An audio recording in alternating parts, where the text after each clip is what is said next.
ছাদ বাগান নিয়ে অনেক স্বপ্ন থাকে। এখনকার আমরা যারা বাগানি আছি, তারা কিন্তু ছাদ বাগান নিয়েই স্বপ্ন দেখি। মাঠ বাগান তো সবার করা হয়ে ওঠে না। আর দিন, দিনই মানুষ কিন্তু ছাদ বাগানের প্রতি আকৃষ্ট হচ্ছে। যার যেইটুকু জায়গা আছে সেখানেই মানুষ চেষ্টা করছে একটু, একটু করে সবজি করার। আমিও আমার ছাদ বাগান নিয়ে অনেক স্বপ্ন দেখি। ভালো লাগে নতুন, নতুন সবজি উৎপাদন করতে। মৌসিমের অনেক আগে থেকেই শখ ছিল। কিন্তু গাছটা এত বড় হয় সেজন্য আমার কিন্তু মৌসিমটা কখনো করা হয়ে ওঠে নাই। এবার চ্যালেঞ্জ নিয়ে নিলাম। ভাবলাম যে আমার ছাদেও একটু চেষ্টা করি যদি হয়। মাশাআল্লাহ অনেক ভালো ফলন হয়েছে।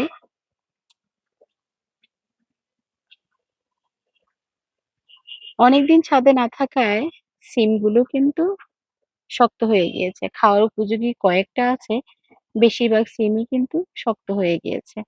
তেমন কোনো যত্ন লাগে না। এই সিমটা করে রেখে দেখা যায় একটা মাচা করে দিলে এরপর প্রতিনিয়ত যদি পানি দেন তাহলেই কিন্তু এই সিমটা সুন্দরভাবে হয়। একদম যত্ন করিনি। শুধু পানি দেওয়া ছাড়া কোনো খাবারই দেওয়া হয়নি। তারপরও দেখেন মাশাআল্লাহ অনেক সিম হয়েছে। ছাদ বাগানে সাধারণত মৌসুম এভাবে হবে আমি আসলে বুঝতে পারিনি। তাহলে কিন্তু আরো আগে থেকেই করতাম। গত বছর করেছিলাম সেটা একদম পিলারের উপরে উঠে দেখা যাচ্ছে এত বড় পিলারে উঠেছে, আমি একটা সিমও পাড়তেও পারিনি, খেতেও পারিনি। নিচ থেকে বীজ পেকে পড়ে যতটুকু হয়েছে, চারা সেগুলো সংগ্রহ করেছি আর কিছু বীজ সংগ্রহ করে মানুষকে দিয়েছি। একেকটা সিমের সাইজ দেখেন কি সুন্দর মাশাআল্লাহ অনেক বড়, বড় হয়েছে। এগুলো সবই বীজের জন্য রাখা হয়ে গিয়েছে। আমি আসার পর কিছু নেওয়ার উপযোগী ছিল কিন্তু তারপর আমি নিইনি। যেভাবে সবাই বীজ চাচ্ছে, আমার মনে হয় আমি ২-১ টা খাবো। এছাড়া বাকিগুলো বীজ রাখার পর যদি আমি বাগানীদের মাঝে বিলিয়ে দিতে পারি সেটা কিন্তু স্বস্তি অনেক বেশি, অনেক বেশি। গত বছরও আমি কিছু বীজ দিয়েছি তবে এইবার সবগুলো সিমই বীজের জন্য রেখে দিয়েছি। কয়েকটা ৪-৫ টা তুলেছি আর সবগুলোই কিন্তু বীজের জন্য রেখে দিয়েছি।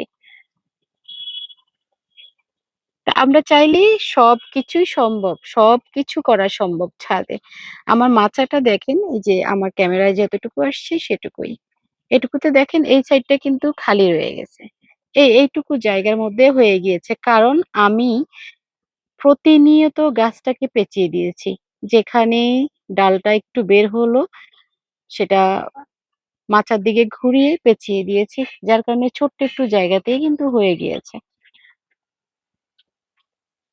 মাঠ বাগানে হয়তো অনেক বড় হয়, ছাদ বাগানে এতটুকুই হয়েছে।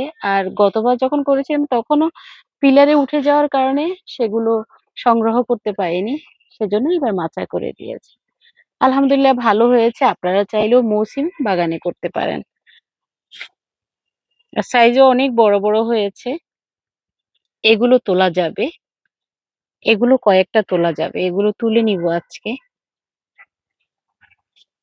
আর বাকিগুলো বীজের জন্য থেকে যাবে। আরো ফুল আসতেছে। ফুলের থেকেও হবে। তবে মৌসিমের গাছ একবার লাগালে কিন্তু বারবার লাগানো লাগে না। গোড়া থাকলে সেই গোড়া থেকেই কিন্তু বারবার হয়। আমি যখন গ্রামে ছিলাম ছোটবেলায় তখন দেখেছিলাম আমাদের এক জায়গাতে একটা গাছ ছিল। আম গাছে প্রতি বছরই সেখান থেকেই হতো। আমাদের সেই অভিজ্ঞতা থেকেই আমি এবার করেছি এবং কি আরো কিছু গাছ চারা আছে সেগুলোকে কেটে ছেঁটে গোড়াটাকে আলাদা একটা ড্রামে লাগিয়ে দিয়েছি। দেখি সেগুলোরও আপডেট দেব। সবাই ভালো থাকুন। কেমন হয়েছে মৌসিম জানাবেন। আপনারাও করতে পেরেছেন কিনা সেটাও জানাবেন। আল্লাহ হাফেজ।